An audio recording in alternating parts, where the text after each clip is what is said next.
Hello everybody, this is Andy speaking. Welcome back to my channel. On my channel I talk about all things burnout related. In 2016 I myself had a burnout and I'm using my experience to help others avoid burning out or to recover better, quicker in a more sustainable way. Lately I read a lot of articles about us living in an age of information overload. And I'm not disputing that there's a lot of information out there, especially with the social media apps that we currently have. But I think we need to reframe the issue, because if we say we live in an information overload era, that means that we are not in control of our lives. I don't think we have an information overload problem. I think we have a filter problem.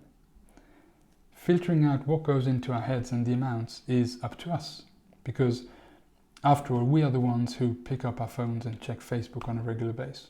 We need to be in charge of that, not to be overwhelmed with the amount of information that's out there. The other situation reminds me a lot with my kids, because when we put them to bed in the evening, that's an absolute nightmare, because they fight with everything that they have that they don't have to go to bed. Oh, I need another drink. I want to go to the toilet. Please, one more bedtime story. It's almost as if they have a fear of missing out on something. And the way I see it is we grown-ups have a similar problem. When I was launching my YouTube channel, I sent out 100 messages maybe. And luckily some subscribed to my channel, thank you.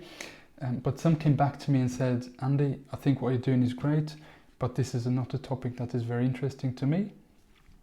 And I want to limit the subscriptions that I have on YouTube and on social media. I think this is a very good way of dealing with the issue. Filtering out what kind of information and the amount is key in that aspect. It's similar with food, I think, because we all know what is healthy and what kind of quantities are healthy. Therefore, we limit our consumption of fast food, of donuts, of chips, and we have an apple now and again. Our stomach tells us when we are full and when we had enough. And unfortunately, it's not the same with our brains. We don't have like a little warning sign that says, hang on a minute, if we get more information, we're going to feel sick. Below I'll post a link to my blog and video where I talk about being in control of our lives. And besides what I mentioned there, I do a couple of things to not feel overwhelmed. For example, what I do as well is I have a limit on my social media consumption per day.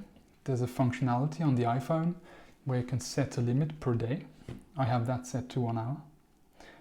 I also have turned off all my notifications for emails and messages coming in. Like this, I also avoid being overwhelmed by everything that's thrown at me every day. I have specific time slots when I check my emails and messages, and this gives me a feeling of in between actually not having to check every social media app and every email and message on a constant basis.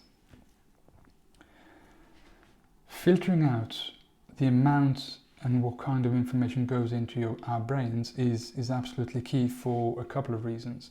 I think the most important one is that if we ensure that the right kind of information and the right kind of quantity enters our brains, we're far more likely to have positive thoughts, which trigger then better ideas that support your goals and wishes and whatever you want to do in life, rather than catching up with your 500 friends on Facebook what they had for dinner. If you found this clip valuable, please subscribe to my channel, check the links below in the description as I mentioned, and give it a thumbs up if you liked it. Thank you very much for watching, and see you in the next clip. Take care. Bye bye.